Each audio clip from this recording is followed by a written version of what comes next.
My name is Russell. October 14th.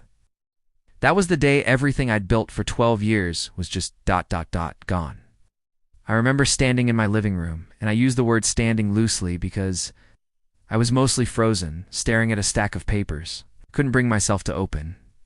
Bills, notices, the kind of mail you let pile up because every envelope feels like another punch you're not ready to take. 12 years, I had built a career. I had built routines.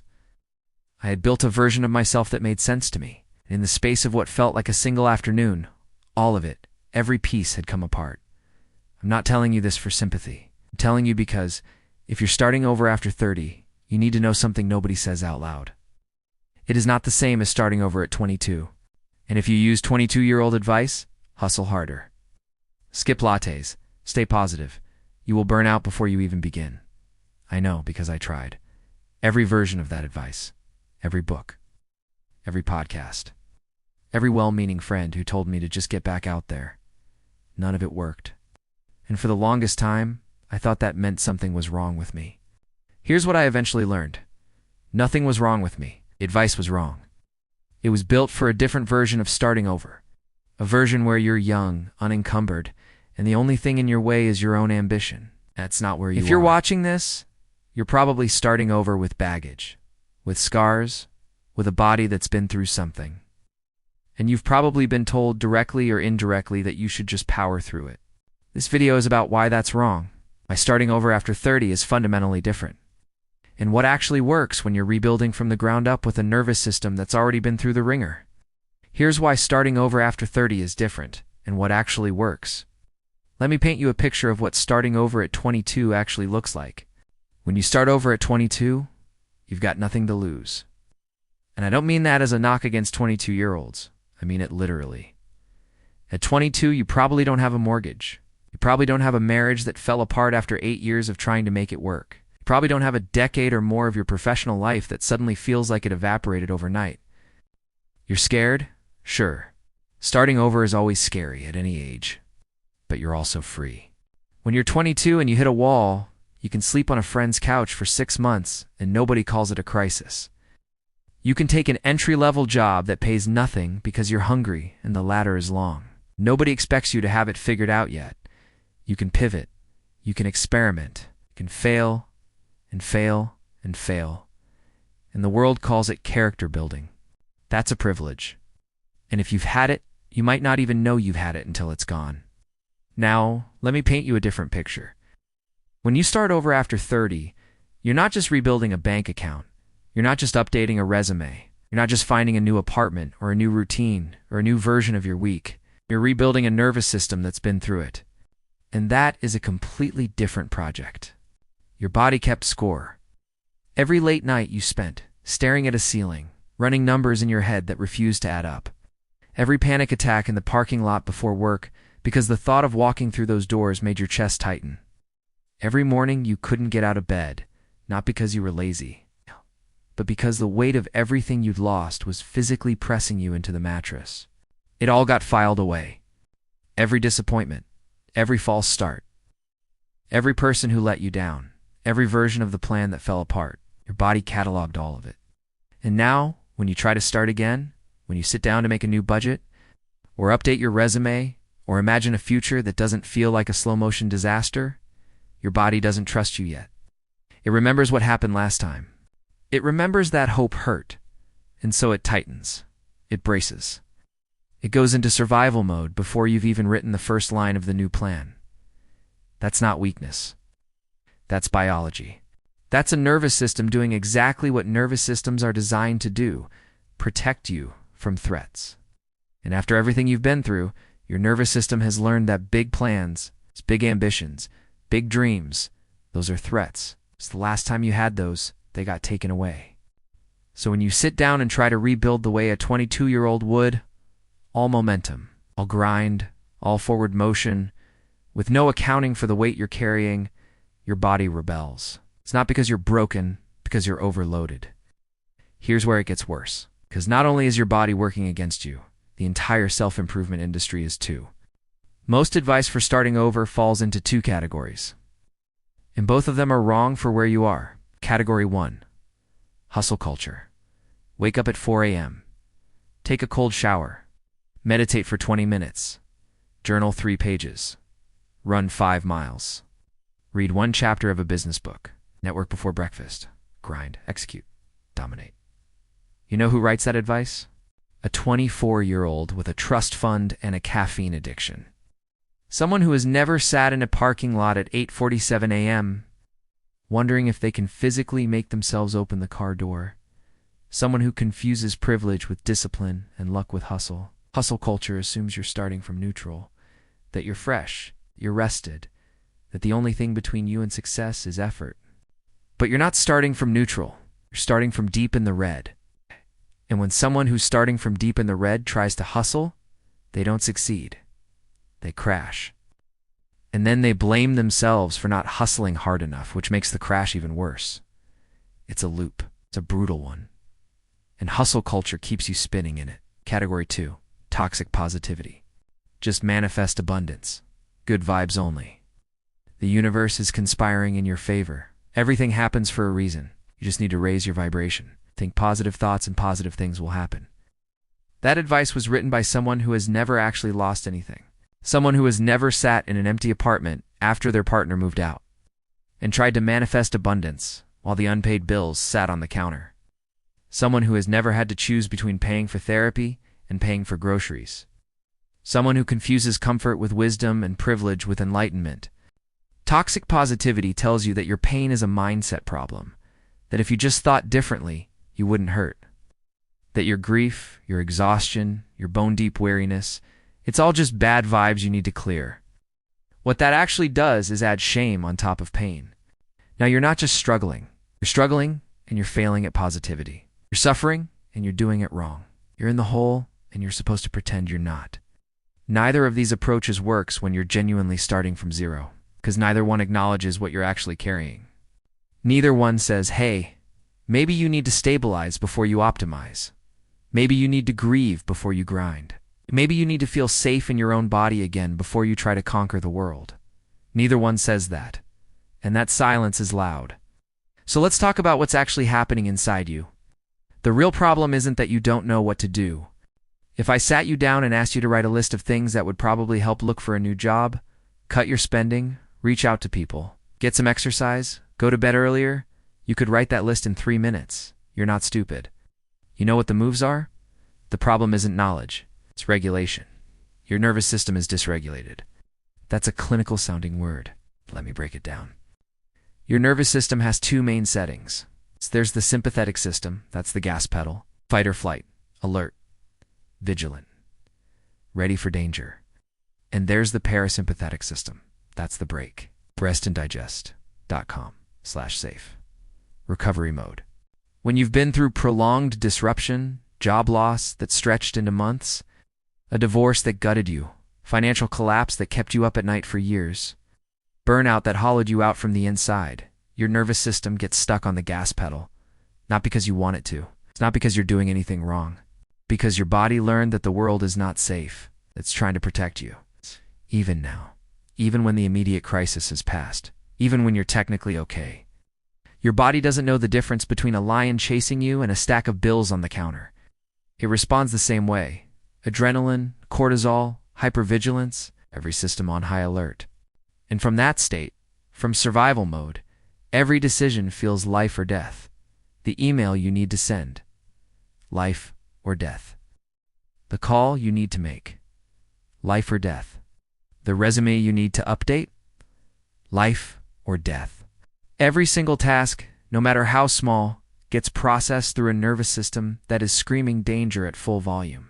That's why you procrastinate. It's not laziness. It's your body trying to avoid a threat. That's why you crash after periods of productivity. It's not inconsistency. It's your nervous system finally collapsing after running on fumes. That's why every setback, no matter how small, hits you like a truck. A rejection email feels like confirmation that your whole life is over. A bad day feels like proof you'll never get better. 1 step backward erases the memory of 10 steps forward. That's not drama. It's dysregulation. And here's the cruelest part. When your nervous system is dysregulated, the very things that would help you recover planning, consistency, reaching out to people, taking care of your body, those things feel impossible. You're stuck, not because you're weak. It's because the part of you that would normally get unstuck is offline. You're not broken. Your nervous system is just tired. And rebuilding your life after burnout, after disruption, after everything fell apart, that requires a completely different playbook. Let me tell you how I figured this out, because I didn't start with any of this knowledge. I started exactly where you might be right now, desperate, depleted, and trying to fix everything at once. When I first started trying to rebuild, I did what everyone does. I made a plan. A big one. I'm talking color-coded calendars. I'm talking morning routines mapped to the minute. I'm talking budgets that accounted for every dollar. Meal plans, exercise schedules, networking goals, meditation timers, journaling prompts. Complete, comprehensive, nothing left two-chance life overhaul, designed to fix everything in 90 days. I was so proud of that plan. It was beautiful. It was detailed. It was exactly the kind of plan that a smart, capable person makes when they've hit bottom and they're determined to climb back up. And it lasted about 11 days. Week 1, I crashed. Not a graceful stumble, a full-body collapse. I had pushed so hard, woken up so early, scheduled so tightly, that by Thursday my body simply refused. I slept through an alarm, then through a meeting, then through most of Friday. Week 2, I tried again, adjusted the plan. It's more realistic, I told myself. Fewer morning tasks, more flexibility. I crashed harder, not just tired. I felt sick, physically ill. Every time I looked at the plan, which was now covered in missed targets and failed goals, my stomach turned. By week 3, I couldn't look at the plan at all.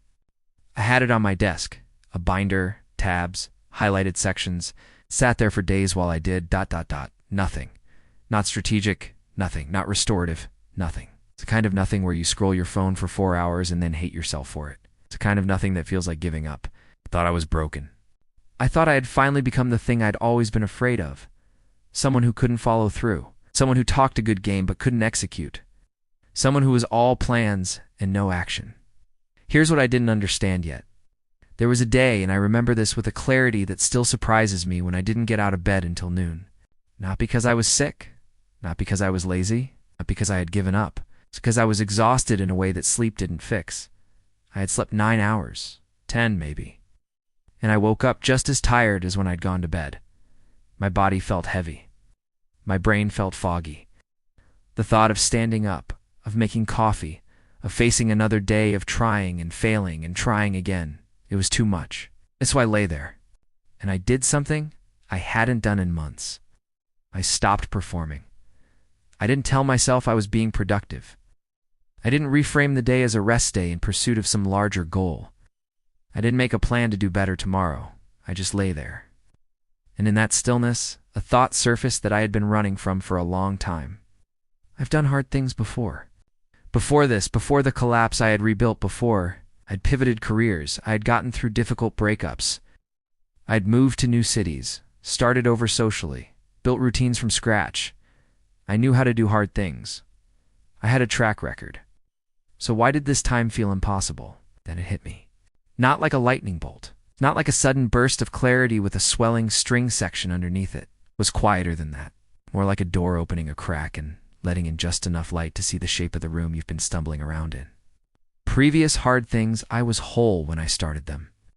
When I pivoted careers in my 20s, I was stressed. Sure, I wasn't depleted. When I moved to a new city, I was lonely sometimes, but I wasn't traumatized. When I got through breakups before, I was sad, but I wasn't shattered. This time was different. This time I was starting from pieces. I hadn't just lost a job. I had lost my sense of professional identity. I hadn't just ended a relationship. I'd lost my vision of the future. I hadn't just hit a financial rough patch. I'd lost my sense of safety in the world. These weren't isolated problems that could be solved one at a time. They were interconnected fractures in the foundation of who I was. And I had been trying to rebuild on top of that broken foundation, piling plans and goals and routines on top of cracks that hadn't been addressed. I wasn't failing at the plan. I was failing because I was trying to run on a broken leg. The plan wasn't the problem. The starting point was. That day, and I want to be honest about this, I didn't suddenly transform my life. I didn't have a breakthrough and then immediately start crushing it. I cried. Not elegant, Movie screenplay, crying. The ugly kind. The kind where you're not sure you're going to stop. The kind where everything you've been holding, every disappointment, every fear, every story about how you're not good enough and never will be finally comes out because you've stopped running long enough to let it. And when it passed, which it eventually did, the room looked different. Not because the room had changed, it's because I was seeing it from a different state. From survival mode, that room was a prison. It was evidence of everything I'd lost. Every object was a reminder of a life I no longer had. From a regulated state, or at least a slightly more regulated state, it was just a room, 4 walls, a window, some furniture. The problem had never been the room. The problem was the state I was viewing it from. I realized if I was ever going to rebuild, I had to start with the state, not the plan, the goals, not the morning routine, the state. I had to learn how to feel safe in my own body again before I tried to do anything else. So I threw out the 90-day plan. Literally, took the binder, walked it to the trash, and dropped it in. I didn't save it. Didn't tell myself I'd come back to it when I was ready. I deleted it from my life. I threw out the morning routine, the 5 a.m. alarm, the cold shower timer, the meditation app with the streak counter that had become just another way to fail. All of it. I threw out the budget that accounted for every dollar, the meal plan, the networking schedule, the 5-year projection, everything that had been built on the assumption that I was starting from neutral, and I asked one question, not a big question, not a visionary question, a small question. What's the smallest, quietest thing I can do today that moves me forward? Not forward toward a 5-year goal, not forward toward proving something, just forward, 1 inch, 1 degree. One tiny motion in the direction of a life I might want to live. The answer was embarrassing. It was one task. Sometimes it was just eating lunch, a real lunch, sitting down, chewing, not scrolling, not planning, not multitasking, just eating. Sometimes it was sending one email, not cleaning out the inbox, not crafting the perfect response. Just one. Send. Done. Sometimes it was sitting outside for 10 minutes without my phone. No podcast, no music, no productivity, just air, just sky. Just the uncomfortable experience of being alone with my own thoughts, which I had been avoiding for months. That was it. That was the rebuilding plan. And I want you to really sit with how ridiculous that sounds, because I need you to understand why it works. When your nervous system is fried, big plans don't motivate you. They threaten you. Big plan says, here's everything you're failing at right now. Here are 47 things you should be doing. Here's a reminder of how far behind you are. Here's a list of all the ways you're not measuring up. A small action says, here's one thing you can actually do, right now, today. And when you do it, you're done. A big plan activates the threat response. The gas pedal gets pressed. Cortisol spikes. Your body says, oh no, here we go again. Another impossible mountain to climb. Another failure waiting to happen. A small action bypasses the threat response entirely. It's too small to trigger the alarm. There's nothing to fail at. You can eat lunch. You can send one email. You can sit outside for 10 minutes. These are not achievements that require a nervous system. These are things a person can do. One builds shame. The other builds momentum. And when you're starting over after 30, momentum is everything. Not big momentum. Not the kind where you're crushing goals and smashing records and posting about it on LinkedIn. Small momentum. The kind where Tuesday was slightly better than Monday. Where you did 2 things instead of 1. Where you notice for maybe the first time in months that you felt a tiny flicker of something that might be hope. That momentum, compounded over weeks and months, is how you actually rebuild. Not through hustle, not through manifesting, through the quiet, boring, unglamorous work of doing one small thing and then another, and trusting even when it feels like nothing is happening, that the accumulation is real. I call this the stability first method. And I want to be clear, I didn't invent most of these ideas. I assembled them. I pulled them together from books and therapists and people who had been through their own versions of collapse and come out the other side. What I did was organize them into something I could actually use, something that worked for a person who was starting from the bottom with a nervous system that couldn't handle another plan. Stability first. Because most people try to build momentum before they've built stability. That's like trying to sprint on a broken ankle. You can want it. You can visualize it. You can hustle harder than anyone you know. 8. But if the foundation is fractured, you're not going anywhere. You're going to limp for a while, and then you're going to collapse. And then you're going to blame yourself for not sprinting fast enough on an injury that never got treated. You don't need more hustle. You need a floor under your feet. Something solid. Something predictable. Something that doesn't require you to be at your best work.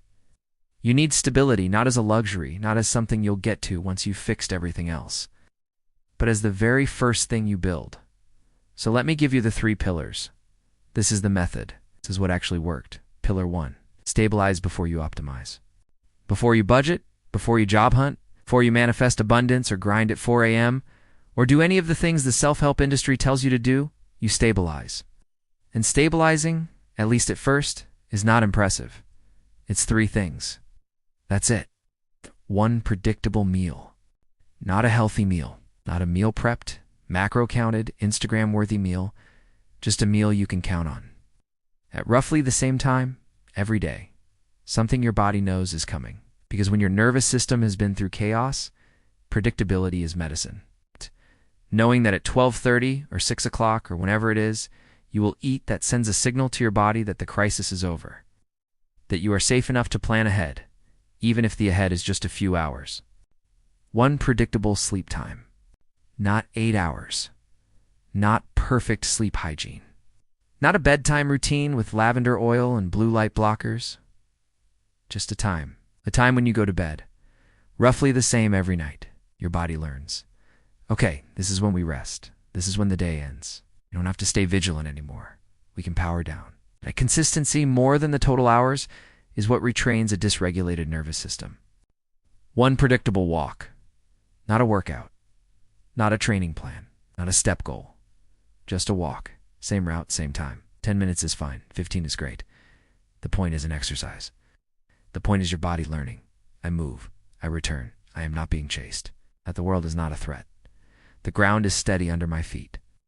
3 things. That's it. Not 60. Not 80. You're not a machine. You're a person. And a person who has been through what you've been through doesn't need optimization. They need oxygen. They need a rhythm. They need to know that tomorrow will look enough like today that they don't have to brace for impact. Pillar 2. At the fluff. When you're in survival mode, most of what you think you need to do is noise.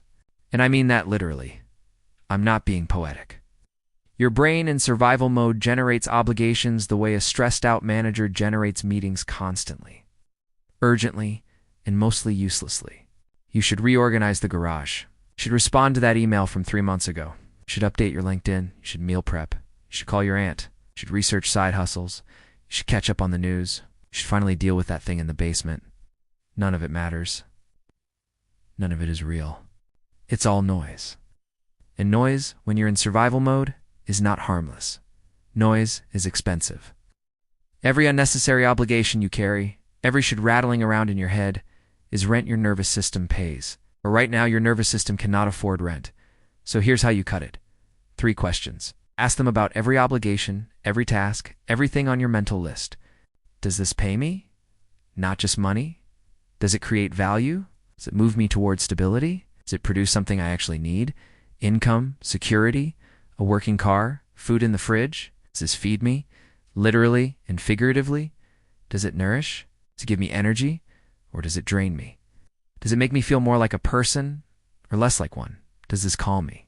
Does it lower the volume in my head or raise it? Does it help my nervous system settle or does it jerk the gas pedal again? 3 questions. And here's the hard part. The part I avoided for months because it felt too brutal. If the answer is no to all 3, it goes. Not someday. Not when things are better. Not after I've made some progress. Gone. The garage stays messy. The LinkedIn stays outdated. The ant gets a call when you have the capacity, not before. Side hustle research gets deleted from your browser tabs. It's because none of it is essential. Right now, essential is the only category that exists. When I finally did this, when I sat down with a piece of paper and actually ran every single thing I was carrying through those 3 questions, I cut my mental load by probably 70%. 70% of what I thought I needed to do, I didn't need to do. It was noise. It was fluff. It was rent my nervous system had been paying for years without my consent. And when that rent stopped, when I stopped paying it, something shifted. I didn't have more energy exactly, but I had less drain. And less drain over time started to feel like more energy. It started to feel like space. It started to feel like maybe, just maybe, I could breathe. Pillar 3. Progress, not performance. This is the one that took me the longest, because I was raised on performance. I was trained to measure my worth by what I produced, how I looked while producing it, and whether anyone noticed. Performance is proving you're not broken. Performance is the curated Instagram version of recovery. The before and after photo, the comeback story where you're stronger than ever. Performance says, "Look at me. I'm fine now. I was never really struggling. I just needed to lock in." Performance is a mask. Progress is something else entirely. Progress is admitting you are broken, or at least cracked, and moving anyway. Progress doesn't look good. It doesn't photograph well. It's not a linear ascent toward a triumphant ending. It's a messy 2 steps forward, 1 step back, sometimes laterally, sometimes in circles process that nobody would make a documentary about. But progress is real, and performance is not. Performance asks, what will people think? Am I recovering fast enough? Am I impressing the right people? Does my comeback look good from the outside? Progress asks a much simpler question. What will move me forward? Not impress, not validate, not prove. Move. What's the next inch? The next degree? The next small, quiet thing? One is a mask. One is a life. Choose progress. And when you choose progress, something strange happens. Pressure lifts, because progress doesn't require you to be okay. It doesn't require you to perform. It just requires you to move. And moving even slowly, even barely, is enough. Let me tell you about the finish line, because this might be the most important part. I used to work until I collapsed. Every day was open-ended.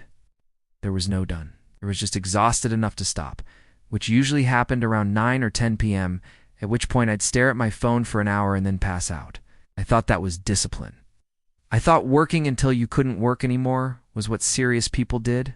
What it actually was? A recipe for burnout. And I was already burnt out. I was adding fuel to a fire that was already out of control. Each day needs a finish line. That's non-negotiable. It's not most days, not when possible. Every day. Defined point at which the work stops and the rest begins. Because finish lines lower stress. When you know the day has an end, when you know that at 5 p.m. or 6 p.m. or whenever you set it, you are allowed to stop, your nervous system can relax. It doesn't have to stay vigilant, scanning for the next task, bracing for the next demand. It knows the finish line is coming. I can make it. I can rest soon. And a breathing nervous system, a nervous system that gets to rest, that gets to recover, that gets predictable finish lines, makes better decisions than an exhausted one. Better decisions about money, better decisions about relationships, better decisions about what to say yes to and what to let go. The finish line is not a reward for a good day. It is a structure that makes good days possible. Everything I just described, the 3 pillars, the finish line, the small actions, the stability-first approach, I put it all into a free guide. It's called the 7-Day Stability Reset. 7 days. 1 small action per day, no overwhelm, no 4 a.m. alarm clocks, no shame. Just a floor under your feet. Day 1 is predictable. Day 2 is simple. By day 7, you've built something small but real, a rhythm your nervous system can trust. The link is below. Grab it. It's free. And if you do nothing else this week, if this whole video felt like a lot and you're not sure where to start, just do day 1. 1 predictable meal. That's it. Start there. If you take nothing else from this video, if you forget everything I said about nervous systems and hustle culture and the stability first method, take this. Tomorrow morning, before you check your phone, before you make coffee, before you do anything, do one thing. Sit still for 5 minutes. No music. No podcast. No planning. No phone. No using the time productively. Just sit. Feet on the floor, hands resting, 5 minutes. Your brain will scream at you that this is wasting time. You should be doing something. That 5 minutes of nothing is 5 minutes you'll never get back. That stillness is laziness dressed up as wellness. That voice is not yours. That voice is the hustle culture you've been marinating in for decades. That voice is the dysregulated nervous system trying to keep you spinning. That voice does not have your best interests at heart. Sit anyway, because those 5 minutes are not wasted. They are the most productive thing you can do. They are the first time all day your nervous system gets to be the boss instead of your panic. They are the first brick in the floor you're building under your own feet. That's it. Next week, I'm going deeper. I'm going to show you how to actually regulate your nervous system when you're starting over. The exact practice nobody teaches you. The thing that sounds too simple to work but does. The thing I wish someone had told me when I was lying in bed at noon, wondering if I'd ever feel normal again. It's not meditation. It's not breathing exercises. Something else. And it changed everything for me. If you want that, subscribe. The link to the reset guide is below. And I'll see you next week.